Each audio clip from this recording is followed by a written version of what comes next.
Well, tonight we want to introduce you to a new series. We're calling it Truth Be Told. There are a lot of political advertisements that run during our commercial breaks, and we want to shed light on when the ads are telling the truth and when they're not. Our first ad is being run by the Trump campaign, taking aim at Democratic nominee Joe Biden and the Defund the Police movement. Seattle's pledge to defund its police department.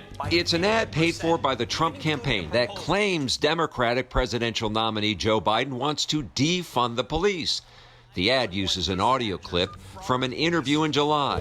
Joe Biden said he's absolutely on board with defunding the police. Listen closely. Yes, absolutely. Hello. Truth be told, Biden's comments from an interview with Now This News were about redirecting funds earmarked for military surplus equipment. The last thing you need is an up-armored Humvee coming into a neighborhood. It's like the military invading. They don't know anybody. They become the enemy. They're supposed to be protecting these people. So my generic point is that... do we agree that we can redirect some of the funding? Yes, absolutely. Police reform is an important topic in the presidential race and here in Wisconsin. In Milwaukee, city leaders are considering a 10% reduction in the police budget, moving those funds to the health department and organizations designed to help de-escalate high-risk situations. Contributing into the areas that are able to really build community that contribute to violence prevention, that is what is needed within this city and across the board in order to truly change the trajectory of places like Milwaukee. Jamal Smith is with the Office of Violence Prevention. He says the Defund the Police movement is less about taking money away from police, rather investing it in other services. When we talk about defund police, and immediately it comes up about that means that people don't want you to be safe. Well, newsflash, there are police that are in neighborhoods and many residents still don't feel safe. We spoke to a statewide police organization that says they're open to hearing proposals to redirect funds from police departments to services like mental health. I think that model is worthy of exploration, certainly, but I think it has to be a very deliberate process.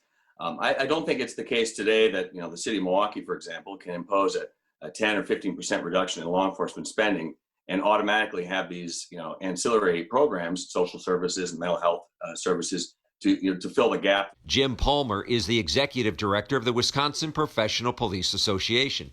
He says their research shows Wisconsinites are overwhelmingly in support of community-oriented policing, meaning more time for officers to engage in their community and become familiar with residents. It is particularly significant, and in fact larger, amongst communities of color. Now, back to that ad. You've reached 911. Truth be told, in an op-ed earlier this year, Biden said, quote, "I don't support defunding the police."